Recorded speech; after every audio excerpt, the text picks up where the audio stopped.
hello welcome to Telugu capital TV నేను మీ రవి ఈ రోజు మనతో ప్రముఖ హైకోర్టు అడ్వకేట్ శ్వేత గారు ఉన్నారు నమస్తే మేడం నమస్తే ప్రామిసరీ నోట్కి సంబంధించి మన కామెంట్స్ కూడా చూసాం మేడం మన వీడియోస్ కింద చాలా మంది చాలా రకాల డౌట్స్ అడగడం జరిగింది అసలు ప్రామిసరీ నోట్ ఇచ్చే ముందు కానీ అంటే తీసుకునే వాళ్ళు రాయించుకునే వాళ్ళు ఎలాంటి జాగ్రత్తలు తీసుకోవాలి లీగల్గా సమస్యలు రాకుండా ఉండాలి అంటే ఎలా ఉండాలి మీరు కొద్దిగా వివరంగా చెప్పగలుగుతారు ఓకే అండి ప్రామిసరీ నోట్ అంటే ఏంటి అని అంటే నేను మీ దగ్గర ఇంత అప్పుగా కొంత ద్రవ్యాన్ని తీసుకుంటున్నాను డబ్బును తీసుకుంటున్నాను ఇంత ఇంట్రెస్ట్ అమౌంట్కి అంటే మీ ఇష్టం వచ్చినట్టు 10 రూపాయల ఇంట్రెస్ట్ అలా రాసుకోవడానికి వీల్లేదు ఓకే గవర్నమెంట్ ఇంట్రెస్ట్ రేట్ ఏదైతే ఉందో రూపాయి వడ్డీ రూపాయన్నర వడ్డీ అంతే అంతేగాని 5 రూపాయలు 10 రూపాయల వడ్డీకి అవి చెల్లవకూడదు అంటే ఎట్లా ఎన్ఫోర్సబుల్ అవుతుందండి అది పాపప్ సోమ్ తిన్నా కానీ పనికిరాదు అరగదు సో ప్రామిసరీ నోట్ అంటే ఏంటి అంటే నేను ప్రామిస్ చేస్తున్నాను పలానా ఇంత డబ్బు తీసుకుంటున్నాను ఈ అవసరానికి ఇంత రేట్ ఆఫ్ ఇంట్రెస్ట్కి ఇంత గడువు లోపల మీకు ఇచ్చేస్తాను లేదు అని అంటే మీరు అడిగినప్పుడు అప్పటి నుంచి టైం లిమిటేషన్ స్టార్ట్ అవుతుంది అప్పుడు నేను రీపే చేస్తాను ఆ లోపు అని ఓకే అయితే యూజువల్లీ ప్రామిసరీ నోట్లో ఏమని రాస్తాము ఆ వ్యక్తి వివరాలు ఎవరు ఇస్తున్నారు ఎవరు తీసుకుంటున్నారు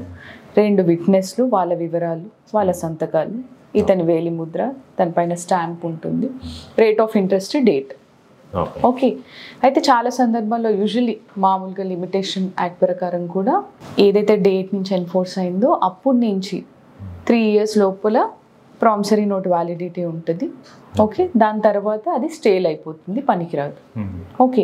కొన్ని ప్రామిసరీ నోట్స్ ఎలా ఉంటాయి అని అంటే ఏ రోజైతే డిమాండ్ చేస్తామో ఆ డబ్బు కావాలి తిరిగి రావాలి అని ఆ రోజు నుంచి 3 years లిమిటేషన్ పీరియడ్ తీసుకుంటాం ఓకే చాలా సందర్భాల్లో అందరూ ఏమనుకుంటారంటే ఓన్లీ 3 years అని అయితే ప్రామిసరీ నోట్ తిరిగి రాస్తారు ఒక 3 ఏళ్ళు అయిపోయిన తర్వాతనో సంవత్సరం అయిపోయిన తర్వాతనో తిరిగి మళ్ళీ రాయించుకుంటారు సంతకం చేస్తారు ఇంత వడ్డీ కట్టాను మళ్ళీ ఇక్కడి నుంచి లిమిటేషన్ పీరియడ్ ఎస్ అలాంటప్పుడు మళ్ళీ ఆ 1 year దగ్గర నుంచి లిమిటేషన్ పీరియడ్ అనేది స్టార్ట్ అవుతుంది ఇది చాలా మందికి తెలియదు ఓకే అండ్ కొంతమంది ఎలాంటి ఊహలో ఉంటారు అంటే ఓన్లీ 3 ఏళ్ళే దీని వ్యాలిడిటీ అని ఓకే 3 ఏళ్ళ తర్వాత స్టేల్ అయిపోతుంది అని కానీ మీరు ప్రామిసరీ నోట్ అనేది వాళ్ళు రాసిచ్చారు ఒక సంవత్సరం అయిపోయింది సంవత్సరం తర్వాత వాళ్ళు సరిగ్గా ఇంట్రెస్ట్ పే చేయట్లేదు అనుకోండి ఓకే మీరు అప్పుడు డిమాండ్ చేశారు ఓకే నాకు రీపే చేయండి అని అప్పటి నుంచి కూడా లిమిటేషన్ స్టార్ట్ అవుతుంది అక్కడి నుంచి 3 ఏళ్ళ వరకు వీ కెన్ కౌంట్ అలా దీంట్లో చాలా లొసుగులు ఉన్నాయండి ప్రామిసరీ నోట్లో ఎటువంటి వ్యక్తులతో ప్రామిసరీ నోట్లోకి మనం ఎంటర్ అవుతే అది వ్యాలిడ్ అవ్వదు ఓకే అది పనికి రాకుండా పోతుంది అంటే మైనర్ పిల్లలతో ఎవరైనా ఒక 17 ఏళ్ళ అబ్బాయి ఉన్నాడు మీరు వాడికి 2 లక్షలు ఇచ్చారు వాడితో సంతకం చేయించుకున్నారు ఓకే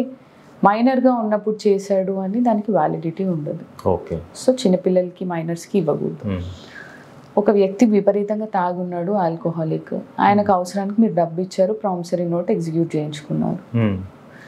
వాళ్ళకి ఇచ్చిన డబ్బు కూడా తిరిగి రాదు ఎందుకనంటే నేను అప్పుడు మత్తులో ఉన్నాను నేను ఎక్కడ సంతకం చేశానో నాకు తెలీదు అని అంటే ఓకే సో అందుకని ఈ విట్నెస్లు కూడా ఇంపార్టెంట్ రోల్ ప్లే చేస్తారు విట్నెస్ల సంతకాలు కూడా సాక్షి సంతకాలు చాలా ఇంపార్టెంట్ అప్పుడప్పుడు కొన్ని రోజులు 15 రోజులకు ఒకసారి పిచ్చి పట్టినట్టు బిహేవ్ చేస్తుంటారు కొంతమంది అట్లాంటి మీనియాక్ పర్సన్స్కి కానీ వాళ్ళకు కూడా డబ్బు ఇచ్చి మీరు ప్రామిసరీ నోట్ రాయించుకుంటే తర్వాత మేము పిచ్చోళ్ళమో మాకు తెలీదు అని వాళ్ళు ప్రూవ్ చేసుకోవడానికి ఉంటారు సో డబ్బు ఇచ్చేటప్పుడు జాగ్రత్తగా ఎవరికి ఇస్తున్నాము ఏంటి అని తెలిసి ఇవ్వాలి చాలా వాల్యుబుల్ ఇన్ఫర్మేషన్ ఇచ్చారు madam thank you so much thank you